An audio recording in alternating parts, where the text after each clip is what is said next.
म्हणजे सुरुवात तुम्ही केली 7,000पासून आणि आता तुमचा टर्नओव्हर किती आहे? आता माझा टर्नओव्हर बापरे, म्हणजे 7,000पासून ते हा तुमचा प्रवास होता. भांडवल असो किंवा नसो मी याचा विचार केला नाही कधी. झोप येत नसायची कधी कधी, आपलं व्यवसाय चालेल का नाही चालेल, काय होईल.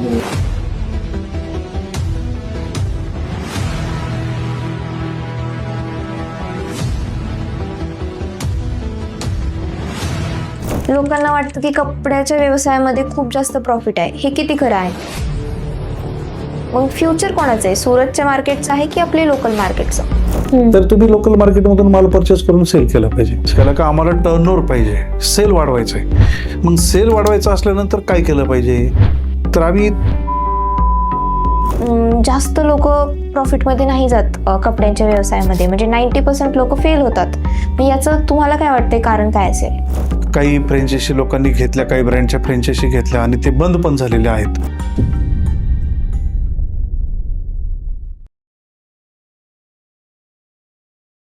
7,000पासून सुरू केलेला हा प्रवास आज 50 कोटींच्या यशस्वी व्यवसायापर्यंत कसा पोहोचला? नमस्कार, मी श्वेता. अग्रोमोशनच्या पॉडकास्ट सिरीजमध्ये तुमचं मनापासून स्वागत करते.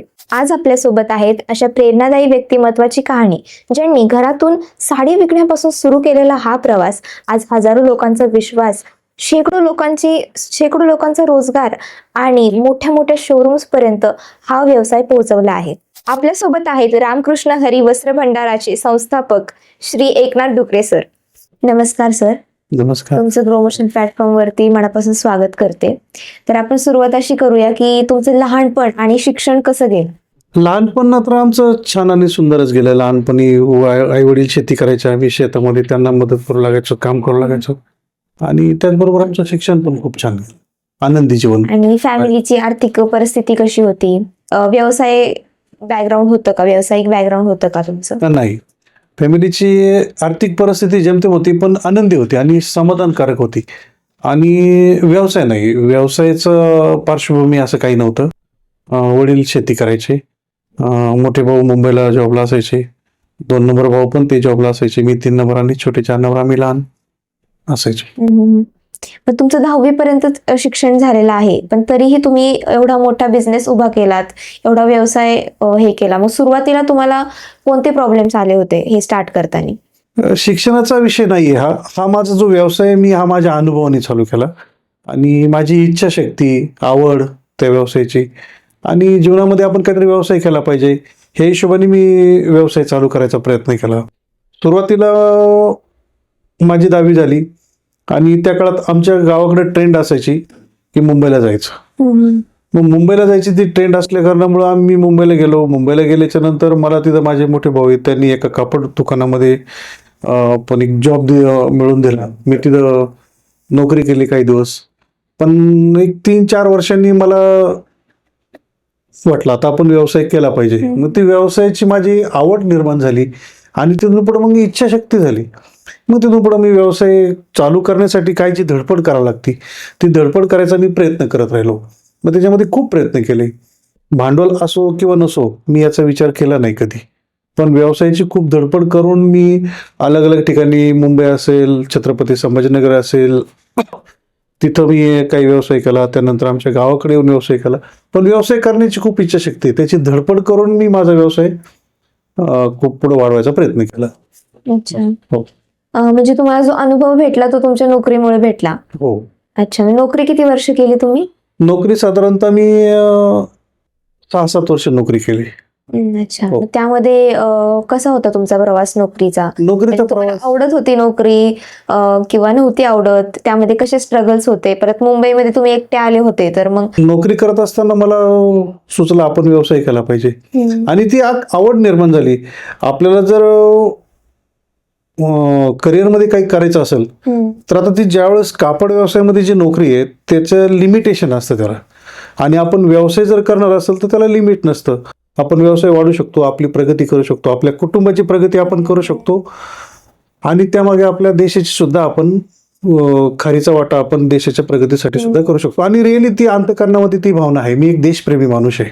आणि मग पहिल्यांदा तुम्हाला कधी वाटलं की आता मी क्विट करणार आहे जॉब माझी आणि व्यवसाय स्टार्ट करणार आहे? हो, मी ज्यावेळेस मुंबईला नोकरी करत होतो, जॉब करत होतो, त्यावेळेस मी तिथं सुद्धा मुंबईला वेगवेगळे जे काही मार्केट आहेत, त्याचे सर्वे वगैरे करायचा प्रयत्न करायचा. पण भांडवल नसल्या कारणामुळं मला ते शक्य होत नव्हतं.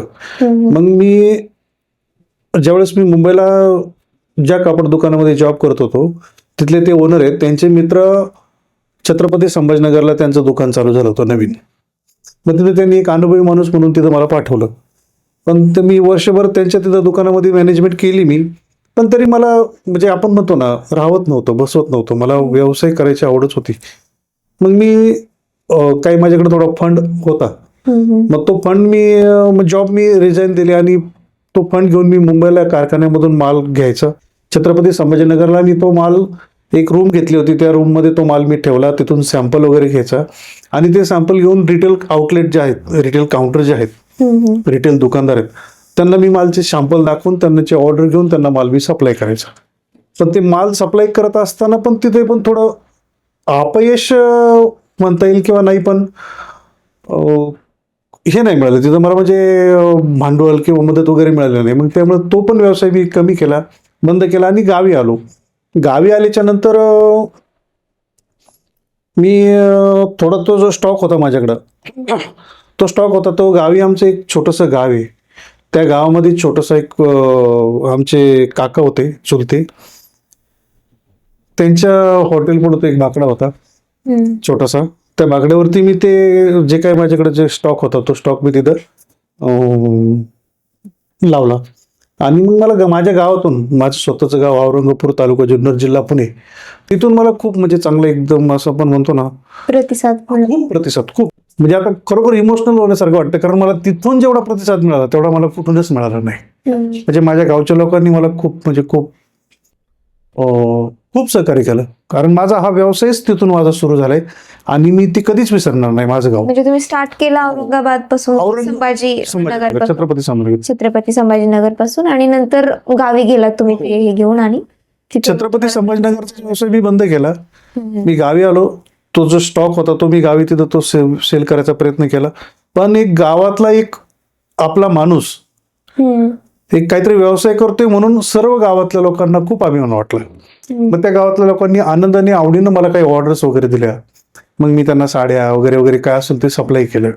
आणि मग तिथून पुढे माझा व्यवसाय चालू झाला. तिथून पुढे मग मला बाबांनी थोडं प्रोत्साहित केलं. मग आमच्या घरामध्ये चालू केलं. तिथून पुढे मग पारगाव वगैरे शेजारच्या गावांमधून शाखा मी असं वाढवत गेलो. म्हणजे सुरुवात तुम्ही केली 7,000 आणि आता तुमचा टर्नओव्हर किती आहे? आता माझा टर्नओव्हर 25-26चा टर्नओव्हर, माझा 50 कोटीचा टर्नओव्हर आहे. बापरे, म्हणजे 7,000 ते 50 कोटीचा हा तुमचा प्रवास होता. मग आता एवढ्या प्रवासामध्ये तुमचा असा कोणता मोमेंट होता का जिथे तुम्हाला खूप मोठा लॉस झाला तुमच्या बिझनेसमध्ये? तसं नाही, मला लॉस कधी पांडुरंगाच्या कृपेने कधी माझ्यावरती अडचण आली नाही, कधी लॉस झाला नाही. एक वर्षी थोडासा बिझनेस एक वर्षी थोडा कमी झाला होता. कॉम्पिटिशनमुळे जरा थोडासा कमी पडला होता. पण मी जिद्द आणि चिकाटीच्या जोरावरती मी तो व्यवसाय परत मी कव्हर केला. मग त्यासाठी तुम्ही कोणत्या स्ट्रॅटेजीज वापरल्या?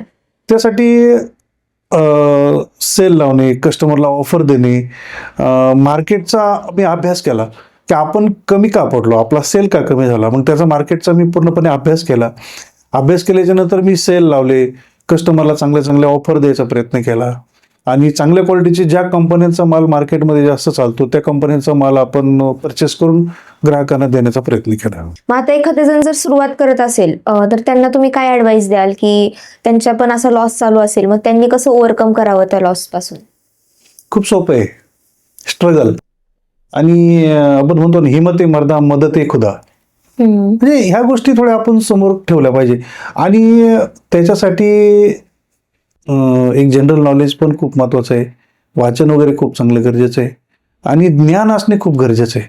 कारण आपल्याला आदर्श खूप मोठा आहे, आपल्यासमोर खूप मोठा आदर्श आहे. आपण एवढे भाग्यवान एकाच्या धर्तीवरती आपण जन्माला आलो. तिथं ज्ञानेश्वर माऊली असेल, संत तुकाराम महाराज असेल, अशी संतांचे मांदियाळे आहेत.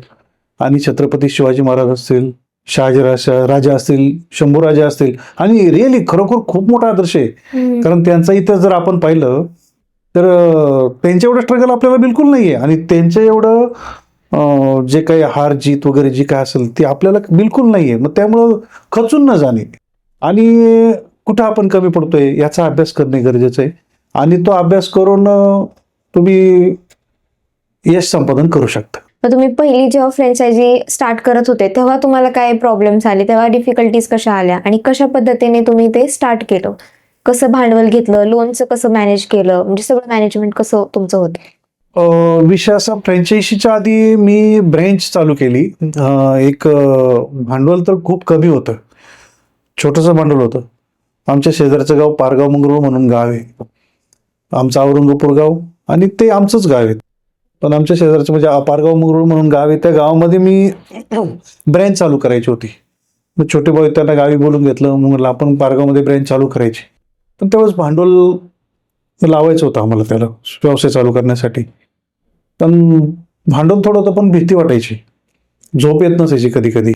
आपला व्यवसाय चालेल का नाही चालेल, काय होईल, एवढा अनुभव नव्हता. पण तिथं सुद्धा आम्हाला खूप चांगला प्रतिसाद मिळाला.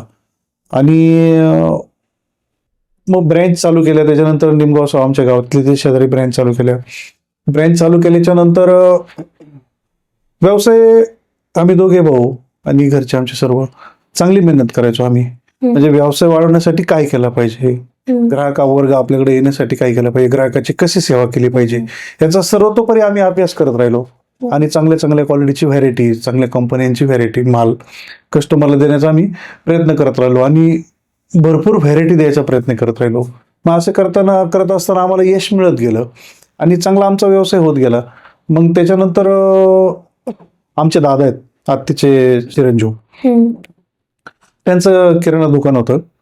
पण किराणा दुकान कॉम्पिटिशनचा विषय होता आणि मार्जिन नसतं त्याच्यामध्ये. तर दादा मला म्हणत होते आपल्याला पण कापड व्यवसाय चालू करायचा आहे. पण मी त्यांना एक दोन वेळा म्हणलो नका दादा, स्ट्रगल आहेच, तुमचाही पण व्यवसाय चांगला आहे, कारण आतापासून तुम्ही पहिल्यापासून हा व्यवसाय करतो, याच्यामध्ये अनुभव आहे आणि याच्यात अनुभव नाही. पण ते म्हणले तू आहे, मला काय अडचण नाही. मग हो नाही करता निर्णय घेतला आणि बेल्ला या गावी आम्ही पहिली फ्रँचायझी शिरूपानी, म्हणजे आता ते आमचे रिलेशनशिपच आहेत ते आमचे, म्हणजे फ्रँचायझी नाही ब्रँचेसच आहेत आजपर्यंत. फ्रँचायझी तर अजून चालू करायच्यात, पण एक त्यांना ते आम्ही तो व्यवसाय चालू करून दिला. मग त्या गावामध्ये दुकान चालू झाल्याच्या नंतर थोडा आमचा व्यवसाय अजून वाढला आणि थोडा ब्रँड बनत गेला. मग त्यानंतर आळेफाटा, निमगाव सावा आम्ही थोडं वाढवलं, नंतर शिंगवे पारगाव, म्हणजे अशा शाखा आम्ही वाढवत गेलो आणि आम्हाला कॉन्फिडन्स पण आमचा वाढत गेला. आणि ग्राहकांची एक आम्ही भक्तिरूपाने, जशी समाजसेवा हीच ईश्वर सेवा, हा एक मनामध्ये उद्देश आम्ही ठेवूनच काम करत असतो आणि करत गेलो. आणि त्याचा आम्हाला हे पण मिळत गेलं, बेनिफिट पण मिळत गेलं. म्हणजे ग्राहकाची सेवा करायच्या अशा हिशोबाने आम्ही छान आणि सुंदर काम करत असतो आणि करतो पण आणि इथून पुढे करणार पण आहे.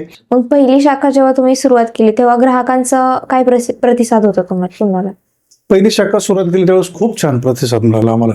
म्हणजे पहिल्यापासूनच चांगलं पॉझिटिव्ह क्वालिटी चांगली ठेवायची मला आवड होती, पहिल्यापासून चांगलं काम करायची आवड होती आणि जाहिरात करण्याची आवड होती. त्या काळात जाहिरातीचं माध्यम पेपर असेल, हँडबिल असेल वगैरे वगैरे, त्या पद्धतीने मी खूप जाहिरात करायचं आणि कस्टमर माझ्याकडे आल्यानंतर मी त्यांना आपलंसं करून घ्यायचं. तुम्ही म्हणाला होतात की मुंबईमध्ये तुम्ही सेल्समॅनचं काम केलं, मग त्यामधून तुम्हाला काय शिकण्यासारखं मिळालं जे आता तुम्हाला खूप जास्त फायदेशीर ठरतंय? हो, आपण सेल कसा केला पाहिजे, ग्राहकाला कसं आपण कन्व्हिन्स केलं पाहिजे, ग्राहकाला आपण माल जास्त कसं सेल करता येईल, त्यांना कसं आनंदी ठेवता येईल वगैरे, अशा बऱ्याच काही गोष्टी मी त्याच्यामधून शिकलो. मग जेव्हा पहिली ब्रांच स्टार्ट केली मग तेव्हा आता किती ब्रांचेस आहेत तुमच्या ऑल ओव्हर पुण्यामध्ये? उत्तर पुणे जिल्ह्यामध्ये जुन्नर, आंबेगाव, खेड आणि शिरूर या ठिकाणी आता आपल्या सध्या 8 ब्रँच चालू आहेत. आणि मंचर या शहरामध्ये आता ब्रँच डेव्हलप होते, प्रोग्रेसमध्ये आता ती. आणि जुन्नर या ठिकाणी आता नियोजन चालू आहे जुन्नरमध्ये. म्हणजे आता 8 ब्रँच चालू आहेत, 9व्या ब्रँचचं काम चालू आहे आणि 10व्या ब्रँच आता प्रोसेसमध्ये आहेत. अच्छा, मग तुम्ही तुमच्याकडे एकूण 300 लोक आता कामावरती आहेत, मग त्याचं मॅनेजमेंट तुम्ही कसं करता? मॅनेजमेंट टोटल ब्रँचला ब्रँच मॅनेजर असतात, सुपरवायझर वगैरे आहेत सर्व. आणि प्रत्येक डिपार्टमेंटचं हेड आहे, sari, shooting, shirting, readymade, hosiery, handloom वगैरे असे डिपार्टमेंट आहेत. त्या डिपार्टमेंटला हेड आहेत, प्रत्येक डिपार्टमेंटला एक हेड आहे, त्याच्या अंडर त्याचे सेल्समन असेल. मग त्या हिशोबाने त्यांच्याकडून त्या सर्व आम्ही मॅनेजमेंटच्या सिस्टीमनी काम करून घेत असतो. टोटली त्याचे रिपोर्ट वगैरे सर्व आम्ही हेड ऑफिसला आमच्या येत असतात त्याचे मग भारताच्या विविध शाखांमधून तुम्ही माल घेता, शहरांमधून. शहरांमधून माल घेता आणि तुम्ही ते होलसेलने विकता सुद्धा. सो ते कशा पद्धतीने तुम्ही मॅनेज करता? हा व्यवसाय असा आहे, कापड व्यवसायात आम्ही ज्या लेवलला काम करत आहोत, sari, shooting, shirting, readymade, hosiery, undergarment, handloom, हे सर्व व्हरायटी कस्टमरला ज्यावेळेस प्रोव्हाइड करायच्यात त्यावेळेस आम्हाला प्रत्येक ज्या ठिकाणी जो माल बनतो, ज्या कंपन्यांमध्ये जो माल बनतो तिथं आम्हाला जावं लागतं. मग टोटल शहर भारतातल्या अलग अलग शहरांमध्ये ती व्हरायटी बनते, अलग अलग शहरांमध्ये ते वेगवेगळे स्पेशालिटी असते. मग तिथून तो माल आम्हाला आणून कस्टमरला द्यायचा असतो तो. मग त्याच्यासाठी आम्हाला ती मेहनत करावी लागते, वेगवेगळ्या शहरामध्ये परचेसला जाणे आणि परचेस करून तो माल ग्राहकांना आम्हाला द्यावा लागतो. लोकांना वाटतं की कपड्याच्या व्यवसायामध्ये खूप जास्त प्रॉफिट आहे, हे किती खरं आहे? विषय असा आहे, व्यवसाय कोणताही घ्या त्याच्यामध्ये प्रॉफिट हे आहेच. फक्त आपल्याला ते लक्षात आलं पाहिजे, आपल्याला आपण कसा करायचा त्याचा पूर्णपणे आपण एक्सपिरियन्स घेतला पाहिजे. काय होतंय, कोणत्याही व्यवसायामध्ये लोक काय करतात, मला तुम्ही सांगा, गाडी चालवता येत नाही आपल्याला, आपण ट्रेनिंग घेतल्याशिवाय गाडी चालवू शकतो का? नाही. आपल्याला पोहता येत नाही, आपण पोहण्याचं ट्रेनिंग घेतल्याशिवाय आपण पोहू शकतो का? मग तसं व्यवसायाच्या पेक्षा वेगळा काय, ती सुद्धा रिक्सच आहे ना. आपण भांडवलाशिवाय तर व्यवसाय चालू होत नाही, मग ती रिक्स आहे. तसं नाही केलं पाहिजे. कापड व्यवसायामध्ये मार्जिन आहे नाही आहे, मार्जिन सर्व व्यवसायामध्ये आहे, पण लगेच सर्व फळ मिळत नाही. त्याच्यासाठी आपण मेहनत केली पाहिजे, स्ट्रगल केलं पाहिजे, त्या व्यवसायाची पूर्णपणे माहिती घेतली पाहिजे, असं माझं मत आहे. ऑनलाईनमुळे टेक्सटाईल मार्केट संपते का? ऑनलाईनमुळे टेक्सटाईल मार्केट, आता विषय कसा आहे, बदल हा प्रकृतीचा नियम आहे, बदल हा होत राहणार, आपण त्या हिशोबाने बदल केला पाहिजे. जर आता आपण समजा एखादा प्रवाह आहे तो आपण अडवू शकत नाही, तसा जर हा नैसर्गिक जर प्रवाह असेल तो आपण ऍक्सेप्ट केला पाहिजे आणि त्या हिशोबाने आपण बदललो पाहिजे.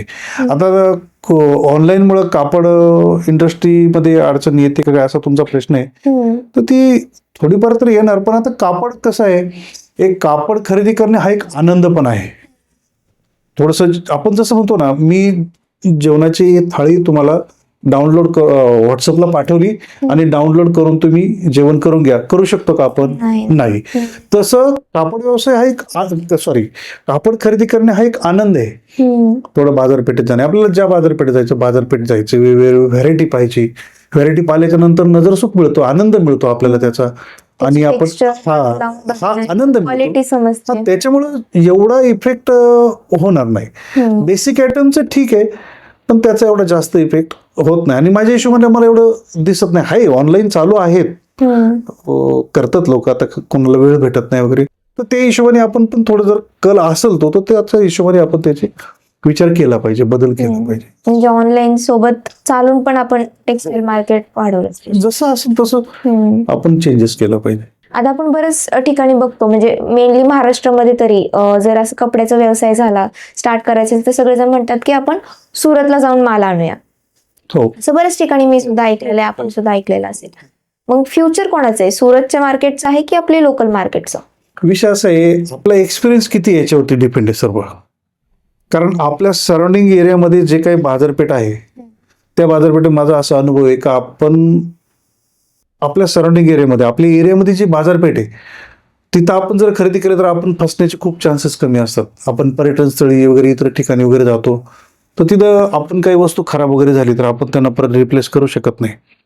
जवळचे जर व्यापारी असेल, आपण आपल्या समजा किरकोळ खरेदी आपल्याला करायची, तर आपल्या आजूबाजूला आपण खरेदी जर केली तर तिथं आपल्याला अडचण येणार नाही आणि तो दुकानदार चांगली सर्व्हिस द्यायचा प्रयत्न करेल. तसं होलसेलचं सुद्धा कुणाला जर नवीन व्यवसाय जर चालू करायचा असेल ना, तर आमच्यासारखे जे होलसेलर आहेत, तुम्ही ते चांगले त्यांच्याकडे जा, पण जवळच्याकडे पहिलं जा आणि तुमचा एक्सपिरियन्स वाढला. आता विषय असा आहे, सुरत मार्केटला जाणे किंवा साडीच्या आता बऱ्याच जवळजवळ 10-12 शहरांमधून माल येतो. बेंगलोर असेल, मवा असेल, बनारस असेल, साडीचा एक विषय घ्या किंवा इतर होजरीचं घ्या, तिरुपूर वगैरे अशा काही इतर शहरांमधून माल येतो. आता साडीचा विषय, जर तुम्हाला सुरत मार्केटमध्ये जर जायचं असेल तर तुमची परचेस किती आहे त्याच्यावरती डिपेंड आहे.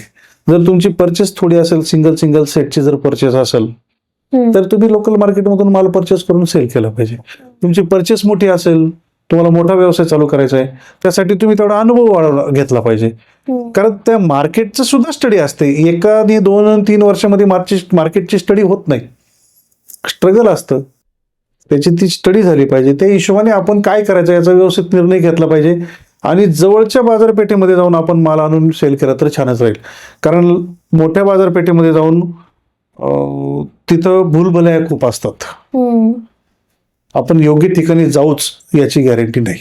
तुम्ही मागे सांगितलं की तुम्ही स्वतःचं ब्रँड बनवलं, त्यानंतर फ्रँचायझीज वगैरे तुम्ही देतात, तर ते देताना तुम्ही जर एखाद्याला दिलं तर किती सपोर्ट करता तुम्ही त्यांना आणि कुठपर्यंत सपोर्ट करता, कसं मॅनेज करावं ते वगैरे? फ्रँचायझी जर आम्ही कोणाला दिली ना तर टोटल त्यांचं मॅनेजमेंट आम्ही हे करून त्यांना टोटल मॅनेजमेंट स्ट्रक्चर आम्ही देतो. आमची मेन कन्सेप्ट जी आहे ना ही होलसेल मेन कन्सेप्ट आहे.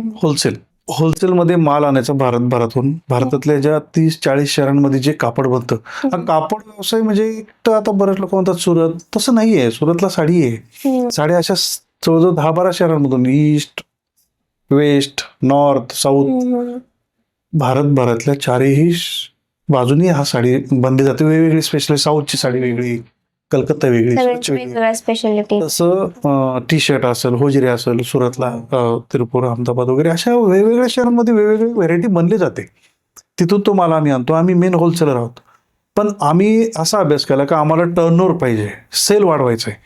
मग सेल वाढवायचं असल्यानंतर काय केलं पाहिजे, तर आम्ही ती पण एक भारतभर फिरत असतो. कन्सेप्ट आम्ही परत पाहत असतो. कोण कसा व्यवसाय करतोय, कोण कसा बिझनेस करतो, म्हणजे पूर्णपणे स्टडी करत असतो.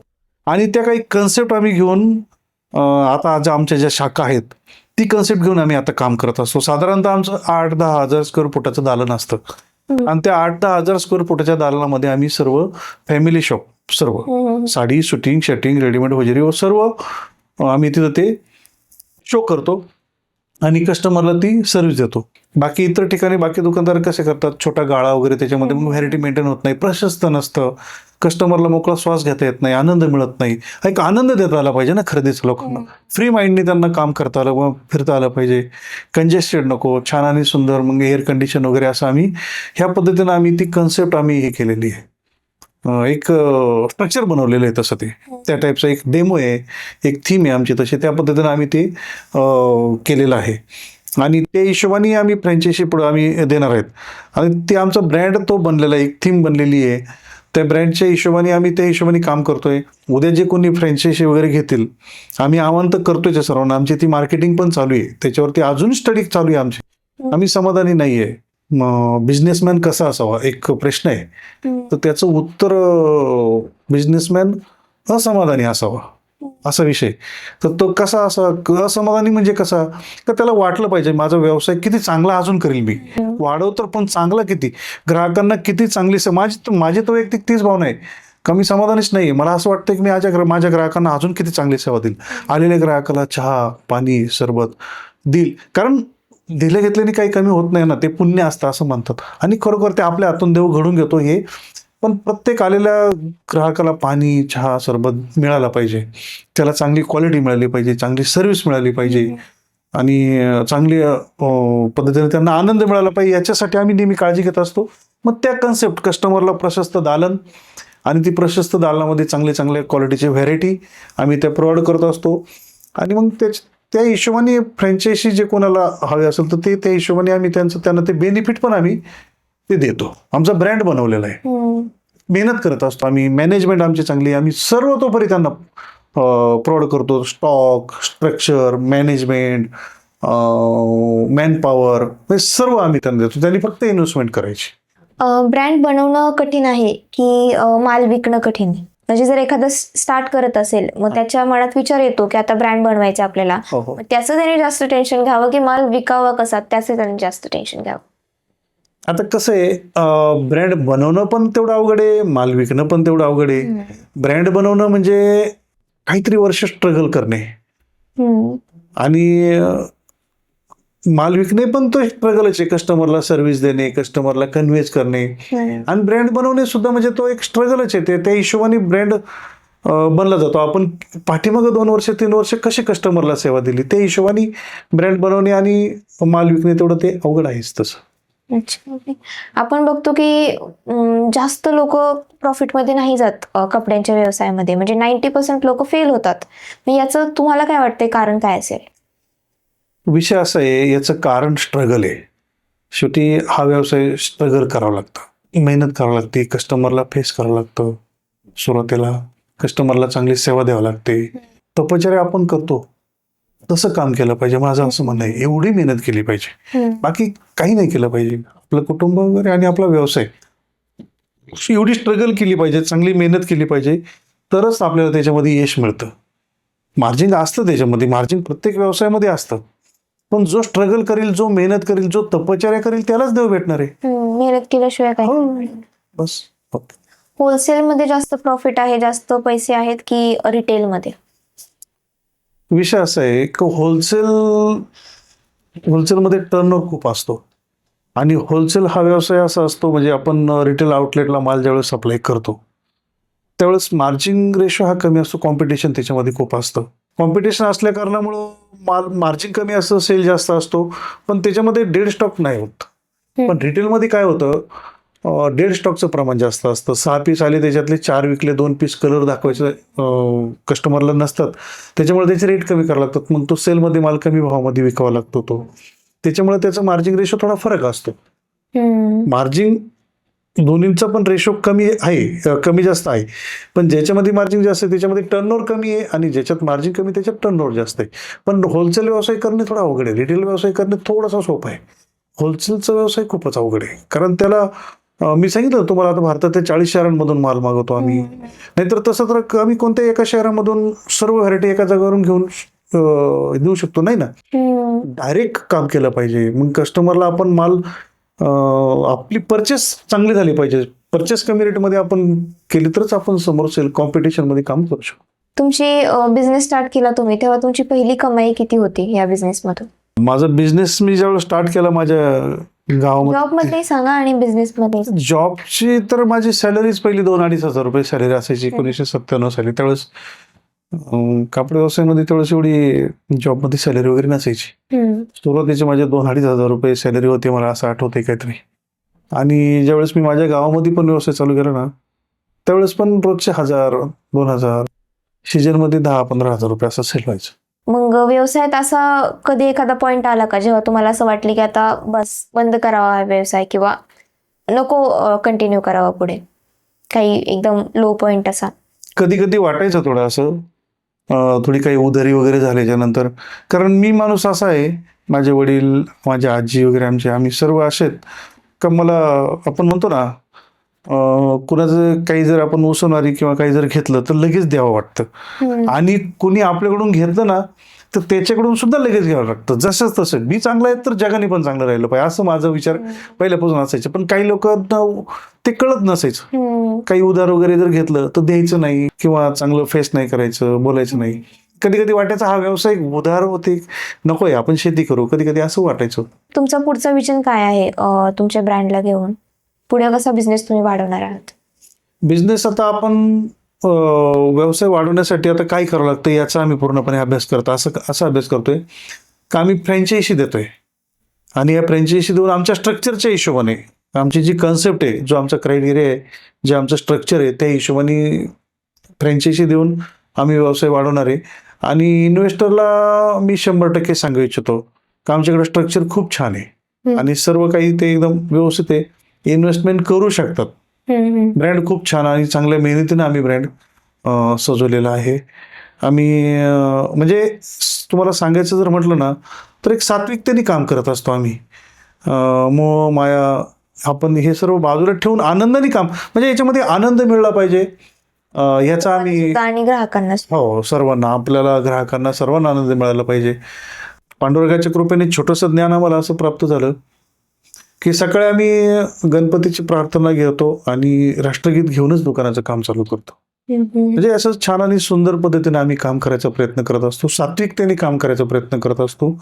कोणी इन्व्हेस्टर जर असेल तर मी आवाहन करू शकतो, बिंदास इन्व्हेस्टमेंट करू शकतात, आणि त्यांना आम्ही सर्व ती माहिती देऊनच ते इन्व्हेस्ट करू शकतात. 2026 मध्ये तरुणांनी कपड्याचा व्यवसाय सुरुवात कपड्याच्या व्यवसायाला सुरुवात करावी का, आणि जर करावी तर कशा पद्धतीने करावी? तरुणांनी कापड व्यवसाय असेल किंवा कोणताही व्यवसाय असेल, व्यवसायामध्ये नक्कीच वाटचाल केली पाहिजे. त्यांना जी आवड असेल तशी, त्यांचं जसं क्वालिफिकेशन असेल, समजा कोणाचं क्वालिफिकेशन चांगलं असेल, जॉबमध्ये आवड असेल तर जॉब करा, इतर व्यवसायाची आवड असेल तर इतर व्यवसाय करा. आणि कापड व्यवसाय जरी करायचा असेल कोणते पण, समजा मी कापड व्यवसायाबद्दल सांगतो, कापड व्यवसाय जर करायचा असेल, स्वतःचा ब्रँड बनवायचा असेल तर स्वतः स्ट्रगल करा, स्वतः त्या कापड व्यवसायातली माहिती घ्या. आणि जर आपल्याकडे इन्व्हेस्टमेंट असेल, आपल्याकडे फंड असेल आणि आपल्याला डायरेक्ट आपल्याला जर आता आपल्याला मार्जिन चालू करायचं जर असेल, आपल्याला आता आपण समजा 2 कोटी इन्व्हेस्टमेंट केले तर आपल्याला लगेच मार्जिन मिळालं पाहिजे. त्या हिशोबाने जर काम करायचं असेल तर जे ब्रँड आहेत चांगले, त्या ब्रँड बरोबर काम करा. पहिले ते ब्रँड पूर्णपणे व्यवस्थित माहिती घ्या, कसं काम करतात, आपण इन्व्हेस्टमेंट करतोय त्यावेळेस ते तसं ते माहिती घ्या, अनुभव घ्या. किंवा एखाद्या ब्रँडच्या आधारे, आता समजा आमचा जो ब्रँड आहे, आम्ही रिअली खूप डॉक्युमेंटली पण आमच्याकडे सर्व काही, आमचे IT रिटर्न्स वगैरे सर्व, कोणत्या ब्रँचमध्ये किती टर्नओव्हर किती झाला, सेल किती झाला, नफा तोटा वगैरे सर्व आमच्याकडं CS सर्टिफाईड रिपोर्ट आमच्याकडे आहेत. ते सर्व आम्ही दाखवू शकतो. आणि आमचा जो रामकृष्ण हरी हा ब्रँड आहे खूप छान आहे. या ब्रँडच्या माध्यमातून तुम्ही इन्व्हेस्टमेंट करून जे असं आमचं स्ट्रक्चर वगैरे समजून घेऊन तुम्ही त्याच्यामध्ये 100% पदार्पण करू शकता. त्याच्यामध्ये 100% यश आहे, कारण त्या हिशोबाने आम्ही काम करतोय चांगलं. आता आपण मार्केटमध्ये बघतो की बऱ्याच फ्रँचायझीज देत आहेत, बरेच मोठे मोठे ब्रँड्स पण आहेत. पण तुमचीच फ्रँचायझीज का घ्यावी? तुमची फ्रँचायझी बाकीच्यांपेक्षा कोणत्या पद्धतीने वेगळी आहे हे सांगा. विषय असा आहे, आता बाकी फ्रँचायझीचं मला सांगता यायचं नाही, पण बाकी फ्रँचायझीचा बऱ्यापैकी अनुभव आलेला आहे लोकांना.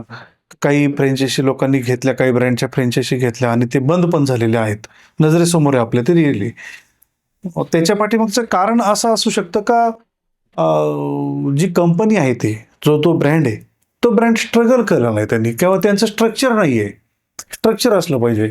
फक्त फ्रँचायझी द्यायची, आमचा तर उद्देश फक्त द्यायची म्हणून द्यायचे असं नाहीये की समजा तुम्ही 2 कोटी इन्व्हेस्टमेंट केले आणि ही अमुक अमुक बाजारपेठेमध्ये तुम्हाला ती फ्रँचायझी आम्ही दिली आणि तिथं तुम्ही 2 कोटी इन्व्हेस्टमेंट केले, मग आम्ही तुम्हाला आमचा जो स्टॉक आहे तो दिला आणि ठीक आहे, तसं नाही. आम्ही सर्व लाईफ टाईम त्यांच्याबरोबर असतो. आमच्या स्ट्रक्चरमध्ये ते सर्व आमचं एग्रीमेंट वगैरे असतं, सगळं ते नियम अटी सर्व त्या हिशोबाने काम करायचं. आम्ही गॅरंटेड त्यांना ते मार्जिन, तो जो काही पर्सेंटेज आहे, त्यांनी जेवढी इन्व्हेस्टमेंट केली त्याचं काय पर्सेंटेज मार्जिन आहे, त्याचा सर्व डेमो आमच्याकडे रेडी आहे. त्या हिशोबाने आम्ही काम करतो. आता आजकाल आपण बघतो जे इंस्टाग्रामवरती कंटेंट क्रिएटर्स आहेत, इन्फ्लुएन्सर्स आहेत, ते मिलियनमध्ये फॉलोअर्स वगैरे झाले की ते ब्रँड काढतात कपड्यांचं वगैरे. मग त्या पद्धतीने इंस्टाग्रामवरतून बिझनेस उभा करू शकतो का? सोशल मीडियावरती बिझनेस उभा करू शकतो, कारण त्याची तेवढी ती जाहिरात, त्या ब्रँडची जाहिरात झालेली असते. पण तो ब्रँड बरोबर आहे की नाही याचा अभ्यास करणं गरजेचं आहे, कारण तो ब्रँड पुढं स्ट्रक्चर देतोय का, व्यवस्थित आपल्याकडं लक्ष देतोय का, फक्त आपलं नाव दिलं आणि हे झालं वगैरे वगैरे, ह्या सर्व गोष्टी ते करतात का, याचा आपण अभ्यास केला पाहिजे. आज तुम्ही सांगितलं की 2000 ते 2500 काउंटर पर्यंत तुमची जे माल आहे तो पोहोचतो. मग एवढं मोठं नेटवर्क तुम्ही कसं तयार केलं? मी पहिला रिटेल बिझनेसमध्ये काम करत असताना त्यानंतर मला आवड निर्माण झाली. मी होलसेल मार्केटिंगमध्ये काम करायची मला आवड निर्माण झाली आणि त्या हिशोबाने मग मी पुढे काही एजन्सी असेल, कंपनीच्या एजन्सी घेतल्या. होलसेल मार्केटमधून माल परचेस करून मी टोटल काउंटर जे असेल रिटेल काउंटर, त्या काउंटरला व्हिजिट केली, त्यांना व्हिजिटिंग कार्ड दिले, त्यांना परचेससाठी पण बोलवलं. मग ते परचेससाठी पण यायचे किंवा मी शॅम्पल घेऊन त्यांच्याकडे जायचा आणि शॅम्पल घेऊन जाऊन माझा माल मी सेल करायचा. मग तो माल सेल करत असताना मी त्यांना, त्या ग्राहकांना इतर होलसेलरपेक्षा कमी रेटमध्ये कसं देता येईल किंवा चांगल्या पद्धतीने कसं देता येईल याचा नेहमी प्रयत्न करत आलो. आणि त्या हिशोबाने अलग अलग शहरांमध्ये मी आता ते सांगतो ना, हे 30, 35, 40 शहरांमधून माल आम्ही परचेस करतो. त्याचं कारण ते का, ते जी व्हॅरायटी जिथं बनते तिथून आपण परचेस केली किंवा डायरेक्ट आपण परचेस करून त्या ग्राहकांना दिले तर आपल्याला त्यांना आपल्या रेटमध्ये देता येते. त्या हिशोबाने मग आम्ही तो होलसेल मार्केटिंगचा व्यवसाय 2 ते 2,500 मार्केट काउंटरला आम्ही माल सप्लाय करतो. तुमच्या कापड व्यवसायामध्ये तुम्ही रामकृष्ण हरी हे नाव ठेवलं आहे तुमच्या ब्रँडचं, तर यामागे काय रिझन होतं, म्हणजे हेच नेमका? याचं मागचं रिजन असं होतं का आमच्या औरंगपूर या गावामध्ये मी पहिल्यांदा सुरुवातीला छोट्याशा बाकड्यावरती व्यवसाय चालू केला आणि त्यानंतर तो व्यवसाय तिथंच मला चांगला प्रोत्साहन मिळालं माझ्या माझ्या गावाकडून. आणि मग निर्णय घेतला आमच्या गावामध्ये आमचं घर आहे त्या घरामध्ये दुकान चालू करायचं. आता दुकान चालू करायचं तर दुकानाचं काम चालू झालं. दुकानाचं नाव काय ठेवायचं मी तो विचार केला मी. तर दुकानाचं नाव काय करायचं तर मला त्याच वेळेस माझ्या लक्षात आलं का दुकानाचं नाव रामकृष्ण हरी वस्त्र भांडार असं नाव ठेवू. आता हे मी मधल्या काळात विसरून गेलो होतो का दुकानाचं नाव कोणी ठेवलंय काय ठेवलंय. मीच नंतर बाबांनी मला आठवण करून दिली का दुकानाचं नाव हे रामकृष्ण हरी वस्त्र भांडार ठेवायचं हे तुला सुचलं होतं. आणि मला त्यावेळेस का सुचलं होतं तर पहिल्यापासून बाबांनी आजोबांनी पंढरपूरची वारी केली आणि पांडुरंगाची ती भक्ती करतात. त्यांच्या पाठीमागे आम्ही पण ते जोपासतो म्हणून मला ते सुचलं रामकृष्ण हरी वस्त्र भांडार म्हणजे आपल्या दुकानाचं नाव रामकृष्ण हरी वस्त्र भांडार. आमच्या बाबांनी पहिल्यापासून रामकृष्ण हरी मंत्र जपला. आमची आजी आजोबा पिढी आमची सर्व पांडुरंगाची भक्ती करतात. त्यांच्या पाठीमागे आम्ही पण ते वारसा आम्हाला लाभलेला आहे. तर त्या हिशोबाने मला ते सुचलं का आपल्या दुकानाचं नाव रामकृष्ण हरी वस्त्र भांडार आपण ठेवायचं. आता तुम्ही बिझनेस बद्दल असो तुमच्या लाईफ जर्नी बद्दल असो बऱ्याच गोष्टी सांगितलेल्या आहेत. प्रेक्षकांना त्यातून बरीच हेल्प भेटेल. तर एक आपण शेवटचा शॉर्ट रॅपिड फायर राऊंड घेऊया. एक शब्दात स्वतःचं वर्णन करा. रामकृष्ण हरी. पैसा की प्रतिष्ठा? पैसा पण नाही आणि प्रतिष्ठा पण नाही, पांडुरंगाची भक्ती फक्त. व्यवसायात यशासाठी 3 महत्वाच्या गोष्टी. व्यवसायात यशासाठी 3 पेक्षा एखाद 2 जास्त पण असू शकतात. सचोटी, कसोटी, हिंमत, ह्या बरेच जे काही पॉझिटिव्ह गोष्टी आहेत त्या आपण केल्या पाहिजेत. जे तरुण उद्योजक आहेत त्यांच्यासाठी एक महत्वाचा संदेश. तरुण उद्योजकांना मी संदेश देऊ इच्छितो की तरुणांनी स्ट्रगल करून व्यवसाय करा. तुमचं 100% यश तुमच्या हातातच असेल. एकनाथ डुकरे यांची खरी ओळख काय? रामकृष्ण हरी. आता तुमच्या लाईफमध्ये बरंच स्ट्रगल बद्दल तुम्ही सांगितलात. तर स्ट्रगल हा शब्द तुम्ही कसा एक्सप्लेन कराल तुमच्यासाठी? स्ट्रगल म्हणजे सातत्य. कोणतंही काम करत असताना आपण जे काम आपण हाती घेतलंय त्या कामामध्ये 100% अडीअडचणी हा येणार म्हणजे येणार. असं कोणतंच काम नाही आहे किंवा कोणता असं काही आपण जो काही व्यवसाय असेल जे निवडलाय त्याच्यामध्ये अडीअडचणी येणार नाही असा विषयच नाही आहे. 100% येणार हे एवढं आपण लक्षात ठेवलं पाहिजे. त्याला म्हणतात स्ट्रगल. आपण काय करतो ह्या व्यवसायामध्ये काही थोड्या अडीअडचणी आल्या आपण तो बंद करतो नवीन चालू करतो. नाही त्याचा काही फायदा होत नाही कारण आपण तो 20% आपण तेवढा आत्मसात केलेला असतो. नवीन व्यवसाय परत एकापासून सुरुवात करावं लागतो. ते स्ट्रगल म्हणजे त्याच्यामध्ये अडीअडचणी आल्या तरी डगमगायचं नाही. व्यवसाय करत असताना अडीअडचणी येणार आहे डगमगायचं नाही. तुम्ही चालत राहा, कष्ट करत राहा. 100% यश येणार म्हणजे येणार. मी नेहमी सर्वांना सांगत असतो की आपल्या कष्टाचं जे काय फळ आहे हे 100% परमेश्वर हे आपल्यालाच देतो. मला याच्यावरती 101% विश्वास आहे. आपल्या कष्टाचं फळ आपल्याला मिळतो. पण स्ट्रगल म्हणजे तुम्ही स्ट्रगल करत राहा, मेहनत करत राहा, सातत्य ठेवा. तुम्ही ती जी लाईन आहे तुम्ही जो व्यवसायामधून ज्या मार्गाने तुम्ही पुढे जातात ना तो मार्ग कदापि सोडू नका. त्या व्यवसायातून त्या व्यावसायिक मार्गातूनच पुढे जा. 100% ते यश मिळेल याचा अर्थ स्ट्रगल आहे. जर आमच्या प्रेक्षकांना तुमच्या फ्रँचायझीज घ्यायच्या असतील किंवा तुमच्या बिझनेस बद्दल काही माहिती हवी असेल तर त्यांनी तुम्हाला कसा कॉन्टॅक्ट करावा? त्याच्यासाठी आमचे कॉन्टॅक्ट नंबर सर्व सोशल मीडियावरती आहेत. इंस्टाग्राम, यूट्यूब, फेसबुक, सर्व आमचे गुगल कॉन्टॅक्ट नंबर वगैरे आहेत सर्व. त्या कॉन्टॅक्टवरती त्यांनी कॉन्टॅक्ट केलं तर ते आमच्या नारायणगाव या ठिकाणी ते येऊ शकतात. तिथे हेड ऑफिस आहे. तिथे येऊन त्यांना सर्वतोपरी माहिती दिली जाईल. त्यांनी बिंदास येऊन ती माहिती घेऊ शकतात. धन्यवाद सर. आमच्या ग्रोमोशन प्लॅटफॉर्मवर आल्याबद्दल खूप खूप आभारी आहोत आम्ही. धन्यवाद हा पॉडकास्ट पूर्ण बघितल्याबद्दल. एकनाथ डुकरे यांच्या रामकृष्ण हरी वस्त्रभंडार उद्योगाबद्दल तुम्हाला बरीच माहिती मिळाली असेल. त्यांच्याशी डायरेक्ट कॉन्टॅक्ट करायचा असेल किंवा बिझनेस रिलेटेड काही क्युरी असेल, फ्रँचायझीज घ्यायच्या असतील तर डिस्क्रिप्शनमध्ये त्यांचा कॉन्टॅक्ट नंबर आणि डिटेल्स शेअर केलेले आहेत. तुम्ही तिथे जाऊन पाहू शकता. आणि आता तुम्हाला 3 गोष्टी करायच्या आहेत. पहिली म्हणजे आमच्या चॅनलला सबस्क्राईब करा, बिकॉज जेवढे जास्त आमचे सबस्क्रायबर वाढतील तेवढे छान छान असे पॉडकास्ट तुमच्यासाठी आम्ही घेऊन येऊ. आणि नंबर 2 म्हणजे कमेंट सेक्शनमध्ये सांगा की तुम्हाला कोणत्या गोष्टी आवडल्या आणि कोणत्या नाही आवडल्या, because we will work on our mistakes. आणि नंबर 3 म्हणजे हेही सांगा, हा पॉडकास्ट एका व्यक्तीला नक्की शेअर करा, because one conversation can change someone's life. धन्यवाद. भेटूया अशाच एका मस्त पॉडकास्टमध्ये. हा व्हिडिओ आपल्याला कसा वाटला ते आम्हाला कमेंट बॉक्समध्ये कळवा आणि आपल्या मित्रांबरोबर शेअर करायला विसरू नका.